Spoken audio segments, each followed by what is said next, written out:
Salam sejahtera di dalam kasih Tuhan kita Yesus Kristus. Syukur kepada Tuhan kalau pada kesempatan ini kita masih diberikan waktu oleh Tuhan untuk mendengarkan firman Tuhan. Firman Tuhan yang menjadi kebutuhan utama dalam kehidupan rohani kita. Ajarkan untuk lebih bergantung lagi kepada Tuhan. Di tengah-tengah kita menghadapi situasi, menghadapi kondisi buruk, menghadapi gejolak-gejolak yang sedang terjadi hari-hari ini. Kita masih sedang di dalam persoalan pandemi COVID-19 dan berjuang di dalam membangkitkan kembali ekonomi yang terpuruk dalam kehidupan kita, dalam kita diakibatkan oleh karena COVID-19 ini. Tapi percayalah bahwa Tuhan itu baik dalam kehidupan kita. Dia tidak akan membiarkan kita berjuang sendiri. Tidak akan membiarkan kita berjalan sendiri di tengah-tengah dunia ini. Tuhan Yesus baik. Dia tidak pernah merancangkan kejahatan di dalam kehidupan kita. Dia selalu merancangkan hal-hal yang baik. Kalau kita menghadapi pergumulan dalam hidup ini, sebetulnya itu adalah sebuah ujian atau juga mungkin teguran dalam kehidupan kita. Kalau kita mulai tidak mengandalkan Tuhan, mulai berbalik daripada Tuhan, mulai menyembah Tuhan, mulai tidak percaya kepada Tuhan.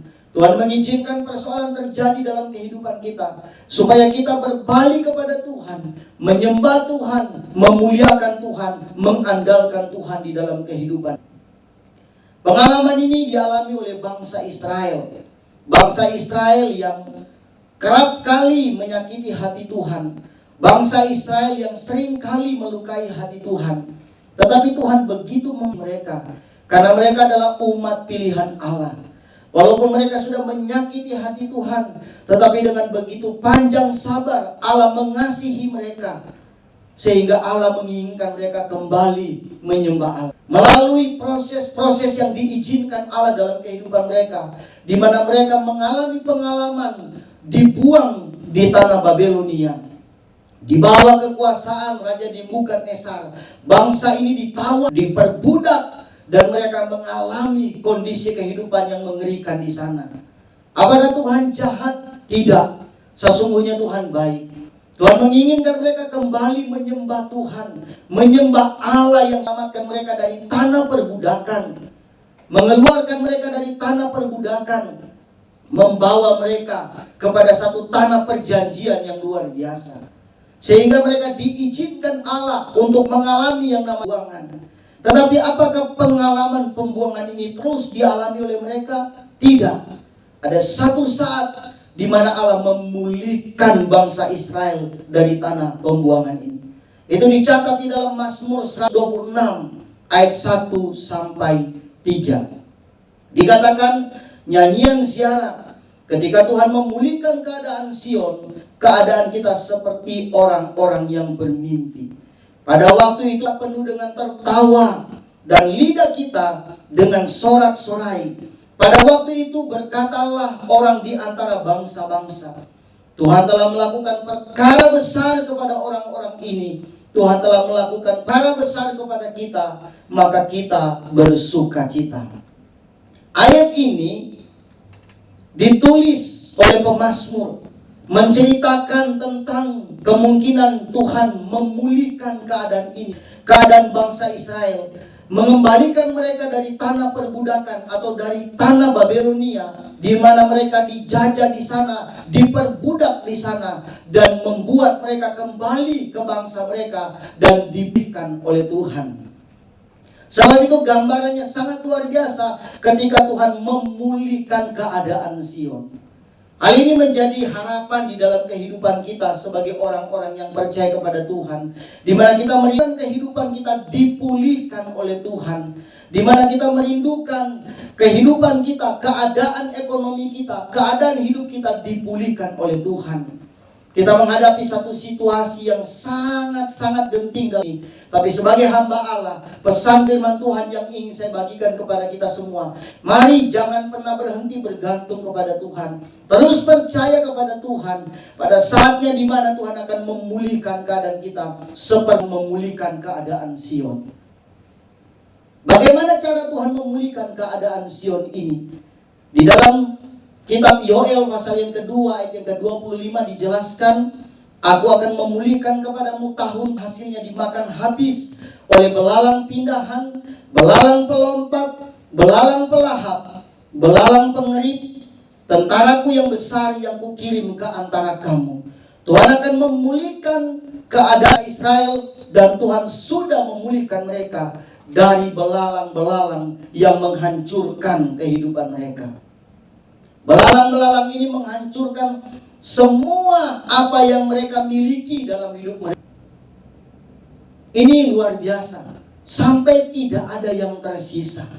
Dan ini menjadi gambaran di dalam kehidupan kita. Bagaimana ketika belalang-belalang ini menghabiskan mungkin kehidupan kita. Tetapi percayalah, Tuhan pasti memulihkan apa yang terjadi dalam kehidupan kita. Yang pertama, belalang pindahan. Belalang pindahan ini adalah belalang yang bernama Arbi. Yang kedua, belalang pelompat. Belalang pelompat ini bernama Yelek. Yang ketiga, belalang pelahap yang bernama Kasil. Dan yang terakhir, belalang pengerit yang bernama Gazam. Kita mulai membahas dari belalang pengerit yang bernama Gazam. Gazam adalah belalang berbentuk ulat yang sangat kecil yang memakan daun.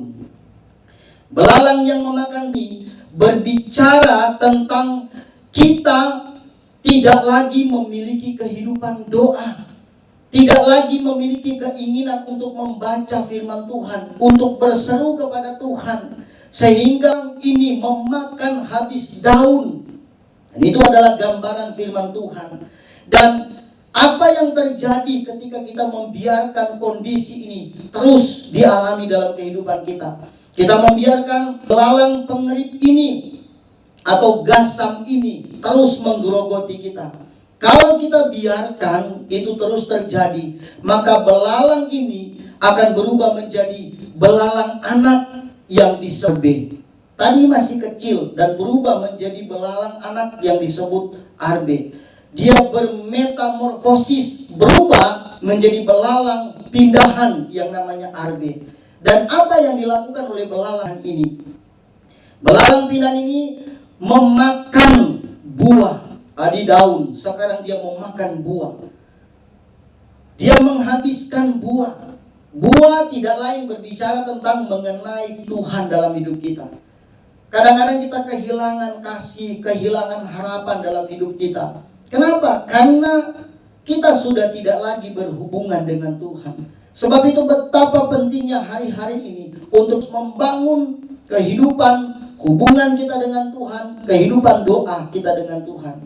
Kalau dibiarkan belalang ini terus memakan kita, atau Arbe ini memakan buah yang bernama Arbe ini, belalang pindahan memakan buah, kalau terus dibiarkan, didiamkan, maka belalang ini akan semakin besar dan berubah atau bermetamorfosis menjadi Yelek, yaitu belalang. Belalang pelompat itu memakan batang pohon, dari daun, buah ke batang pohon. Dia menghabiskan batang pohon, kehilangan gairah, kehilangan semangat untuk beribadah. Hari-hari ini saya percaya kita tidak kehilangan semangat untuk beribadah karena kondisi seperti ini. Seharusnya semakin bersemangat, semakin rindu kepada kapan ya situasi ini selesai. Kita sudah rindu ingin beribadah kepada Tuhan. Ada satu situasi di mana kita mau ibadah tidak bisa ibadah. Secara jumpa muka dengan muka tidak bisa lagi beribadah. Tapi percayalah, ibadah itu tidak bisa dibatasi oleh ruang dan waktu. Sebab itu kita mulai mengubah cara berpikir kita bahwa ibadah itu tidak selamanya dilakukan di tempat ibadah gereja atau bersama-sama dengan jumlah yang banyak. Kita bisa beribadah di rumah. Kita bisa melakukan ibadah di rumah kita masing-masing. Kita harus tahu apa yang dimaksud dengan ibadah. Ibadah dalam bahasa asli menggunakan kata proskuneo atau yada. Yada itu atau proskuneo itu menyatakan rasa kagum kita kepada Tuhan. Di mana saja kita bisa menyatakan rasa kagum kita kepada Tuhan. Kita mau memuji akan kebesaran Tuhan dalam kehidupan kita. Jangan biarkan belalang pelompat ini memakan habis semuanya itu, sehingga kita menjadi orang-orang yang tidak bersemangat di dalam Tuhan. Dan kalau dibiarkan, belalang pelompat ini atau helek ini akan berubah semakin besar dan menjadi belalang pelahap yang namanya kasil. Belalang pelahap ini, dia memakan akar pohon yang ada. Jadi dari daun, buah, batang pohon sampai ke akar pohon. Artinya sampai pada puncak di mana kita tidak punya percaya lagi kepada Tuhan. Iman kita digerogoti. Karena itu mari kita terus percaya dan mengandalkan Tuhan dalam kehidupan kita. Kita meminta biar Tuhan memulihkan semuanya itu dari tahun-tahun yang dimakan habis oleh keempat belalang ini. Dan Tuhan mengembalikan semua kondisi kita kepada kondisi yang semula, kondisi yang baik, kondisi di mana kita bisa memuji Tuhan, menyembah, kondisi di mana segala usaha pekerjaan kita, bisnis kita berjalan dengan lancar. Tapi ada satu pengalaman yang harus kita ambil dari apa yang sudah terjadi dalam hidup ini, bahwa tidak ada yang bisa kita pertahankan di muka bumi ini kecuali hanya Tuhan.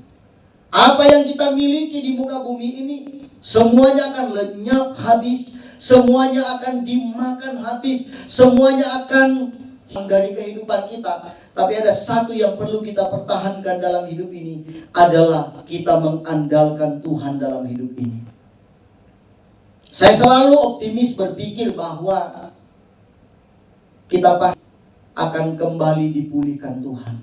Usaha-usaha kita yang sudah mandek selama ini, yang berhenti gara-gara kondisi yang terjadi, kalau Tuhan memulihkan, maka Tuhan akan memulihkan semua dengan luar biasa. Seperti keadaan Sion, Tuhan pulihkan dengan luar biasa, Tuhan pulihkan dengan dahsyat, dan mereka bersorak-sorai, bersuka cita di dalam Tuhan. Karena itu pesan firman Tuhan, beribadah kepada Tuhan. Dalam Yoel 2 ayat yang ke-26 dilanjutkan, dikatakan, maka kamu akan makan banyak-banyak dan menjadi kenyang. Dan kamu akan memuji-muji nama Tuhan Allah yang telah memperlakukan kamu dengan ajaib. Dan umatku tidak akan menjadi malu lagi untuk selama-lamanya. Kalau keadaan kita dipulihkan oleh Tuhan, firman Tuhan katakan bahwa kita akan makan banyak-banyak dan menjadi kenyang. Ini berbicara tentang satu keadaan di mana segala sesuatu akan dikembalikan Tuhan dalam kehidupan kita. Kalau kita belajar dari pengalaman Ayub, apa yang dialami oleh Ayub? Segala apa yang dimiliki oleh Ayub, semuanya habis, semuanya ludes. Kekayaan Ayub, anak-anak Ayub semua tinggal, mati anak-anaknya. Kekayaannya habis. Kambing, domba, apapun yang dia miliki pada waktu itu habis semua. Tapi Ayub tidak pernah menyerah. Dia selalu mengandalkan Tuhan. Dia selalu percaya bahwa Tuhan pasti mengembalikan, pasti memulihkan keadaan Ayub. Dan benar terjadi. Dalam Ayub pasal 42, di situ dijelaskan Tuhan mengembalikan apa yang hilang 2 kali lipat. Jadi hanya satu hal yang menjadi pelajaran kita dalam hidup ini adalah apapun yang hilang dari kehidupan kita, selama kita tidak kehilangan Tuhan, maka yang hilang itu bisa dikembalikan. Tapi sebaliknya, berapapun banyak yang kita miliki dalam dunia ini, kekayaan kita, harta kita, rumah kita, aset-aset kita, tabungan kita di bank dan sebagainya, pun banyak yang kita miliki. Kalau kita tidak punya Tuhan, itu dalam sekejap bisa hilang. Tapi kalau kita punya Tuhan, Tuhan pasti akan memulihkan kita. Walaupun semua sudah hilang tanpa harapan, seolah-olah kita tidak punya harap lagi dalam hidup ini. Kalau kita punya Tuhan, saya percaya Tuhan pasti memulihkan keadaan kita. Tidak ada yang mustahil bagi Tuhan. Segala sesuatu Tuhan bisa kerjakan dalam hidup kita. Dia berkuasa, Dia pun penuh kuasa, dan Dia mampu melakukannya itu dalam kehidupan kita. Mari kita mengandalkan Tuhan dalam hidup ini. Mari kita terus berseru kepada Tuhan. Biarkan Tuhan memulihkan keadaan kita seperti keadaan Sion. Kita hanya butuh penyerahan total kepada Tuhan. Kita hanya butuh penundukan diri kepada Tuhan. Kita mungkin sudah berharap ini semakin kondusif, tapi keadaannya naik turun dan sebagainya. Percayalah, Tuhan berkuasa dalam hidup kita. Tuhan mau melatih keimanan kita kepada Tuhan. Tuhan mau mengajar iman kita kepada Tuhan. Ada satu kata kunci yang dimiliki oleh Ayub. Dari semua keadaan dia yang terpuruk, dia jatuh, dia terpuruk begitu luar biasa. Ada satu kata kunci yang dimiliki oleh Ayub, adalah tidak pernah berhenti beriman kepada Tuhan. Dia selalu mengandalkan Tuhan. Bahkan dalam kondisi seperti itu, istrinya sudah mengatakan kepada dia, kenapa kamu menyembah Tuhanmu? Ayub tidak menyerah. Ayub terus berserah kepada Tuhan. Bahkan dia mengalami penyakit yang menjijikkan. Dia harus diungsikan dari banyak orang karena sakit yang dia alami. Tapi Ayub terus berserah kepada Tuhan. Tapi kita lihat, Tuhan memulihkan keadaan Ayub. Demikian dengan kehidupan kita hari-hari ini. Mari optimis, percaya, jangan takut, jangan khawatir. Ya mungkin sudah mulai berkurang ya tabungan kita, karena pemasukan tidak ada, pengeluaran banyak. Ya kan? Mungkin beberapa orang yang punya usaha yang masih legowo, lapang dada, memberikan gaji kepada karyawan, tunjangan kepada mereka. Kalau bilang gaji, bekerja juga enggak. Ya berikan persembahan kasih kepada karyawan-karyawan kantor atau di rumah kita masing-masing, karyawan di rumah tangga kita masih memberikan mereka semacam persembahan kasih kepada mereka. Kita masih memberikan itu, padahal pemasukan tidak ada. Jangan semakin membengkak, pemasukan tidak ada. Percayalah, Tuhan pasti mampu mengembalikan itu dalam kehidupan kita, asal kita mau berserah kepada Tuhan. Kalau bicara tentang kekhawatiran, tidak ada satupun yang hari-hari ini tidak khawatir. Walaupun kecil, skalanya kecil khawatir, tapi khawatir. Bahkan saya pun secara pribadi kadang-kadang berpikir khawatir, bagaimana nanti ke depan kita ini. Tapi selalu bersandar kepada Tuhan, berserah. Tuhan pasti memulihkan kita. Jadi fokus iman kita itu hanya kepada Tuhan. Bagaimana kita bisa mengalami tahap pemulihan yang luar biasa dalam hidup kita adalah mari kita terus beribadah. Kita memanggil nama Tuhan, kita berseru kepada Tuhan, kita meminta pertolongan Tuhan. Saya percaya Tuhan pasti akan turun tangan dan menolong setiap kehidupan kita. Hanya itu yang dilakukan. Kita mau marah-marah tidak ada gunanya. Kita mau mikirin panjang lebar sampai pusing kepala, tidak ada gunanya. Tidak akan menghasilkan apa-apa. Malah mungkin hanya akan menghasilkan kondisi kehidupan kita, kondisi tubuh kita menurun. Kalau kita berserah kepada Tuhan, bersorak-sorai kepada Tuhan, memuji-muji nama Tuhan, saya percaya kekuatan menjadi bagian dalam kehidupan kita. Karena itu sangat penting kita untuk memuji Tuhan tiap hari. Pujilah Tuhan, hai jiwaku. Pujilah Tuhan, hai segenap umat-umat Tuhan. Pujilah Tuhan. Kita memuji Tuhan dengan bersuka cita, dengan bersemangat. Itu akan membuat kehidupan kita semakin bergairah dalam hidup ini. Memuji Tuhan itu bukan hanya untuk mengetes suara saya ini bagus atau tidak. Tapi di dalam pujian penyembahan, orang yang percaya kepada Tuhan mengandung kuasa yang besar. Bagaimana ketika bangsa Israel, mereka mengitari tembok Yeriko. Mereka memuji Tuhan 7 kali. mereka memuji Tuhan. Dan pada hari yang ketujuh, 7 pun hari itu, mereka berteriak-teriak, bersorak-sorai memuji Tuhan. Dan tembok itu runtuh, roboh. Ini menggambarkan tentang apa? Di dalam pujian penyembahan itu ada kekuatan yang luar biasa. Bagaimana Paulus dan Silas di dalam penjara, mereka memuji Tuhan. Rantai-rantai yang mengikat kaki dan tangan mereka terlepas. Penjara-penjara yang tertutup terbuka semua. Semua karena pujian penyembahan. Artinya apa? Hari ini yang bisa kita lakukan dan yang paling penting adalah kita memuji dan bersorak bagi Tuhan. Seperti yang dikatakan di dalam Yoel pasal 2 ayat 26 tadi. Maka kamu akan makan banyak-banyak dan menjadi kenyang. Dan memuji-muji nama Tuhan Allahmu. Yang telah memperlakukan kamu dengan ajaib. Dan umatku tidak akan menjadi malu lagi untuk selama-lamanya. Tidak akan menjadi malu lagi. Asal kita memuji Tuhan. Dan Tuhan memulihkan keadaan kita. Biarlah melalui firman Tuhan pada kesempatan ini, kita semua yang mendengarkannya dikuatkan oleh Tuhan. Saya percaya dalam pergumulan doa kita, mungkin Selasa ini adalah pelayanan firman Tuhan untuk setiap hari Selasa di dalam persekutuan doa dan puasa di gereja kita, Gereja Keluarga Tabernakel Induk Bandung. Mungkin hari ini kita sedang melakukan, dan ketika kita mendengarkan firman Tuhan ini, kita mungkin sudah menyelesaikan puasa kita. Percayalah, apa yang kita lakukan pasti ada imbalan dari Tuhan. Ada dampak positif dari Tuhan, di mana berkat menjadi bagian dalam kehidupan kita. Saling mendoakan satu dengan yang lain, dimanapun kita berada, saling mendoakan, saling topang menopang di dalam doa. Seberapapun kita bisa mengingat teman, saudara, kenalan, kerabat kita doakan, kita berdoa, saling doa mendoakan. Maka saya percaya Tuhan akan memulihkan keadaan kita. Dan ketika pemulihan itu dilakukan oleh Tuhan, maka kita akan tertawa bersorak-sorai.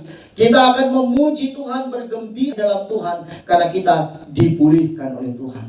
Dan biarlah melalui firman Tuhan ini kita dikuatkan oleh Tuhan. Dan Tuhan Yesus memberkati kita semua. Mari kita tundukkan kepala dan kita berdoa. Bapa di surga, buat firman-Mu yang sudah kami dengarkan Tuhan.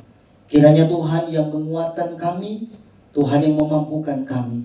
Kami percaya sebagaimana Tuhan memulihkan keadaan Sion, demikian juga Tuhan memulihkan kami, setiap orang yang berseru dan berserah kepada Tuhan. Dalam keadaan apapun Tuhan, kami tidak takut, kami tidak gentar. Kami percaya bahwa Engkau yang memegang tangan kami, menggendong kehidupan kami. Engkaulah pemegang kekuasaan hidup kami. Bersama dengan Tuhan, kami akan melakukan perkara-perkara yang besar dan ajaib dalam hidup kami. Kami akan melihat kemenangan menjadi bagian dalam hidup kami. Terima kasih Tuhan. Inilah doa. Biarlah apa yang menjadi pergumulan kami dijawab oleh Tuhan. Di dalam nama Tuhan Yesus Kristus kami berdoa dan mengucap syukur. Haleluya. Amin.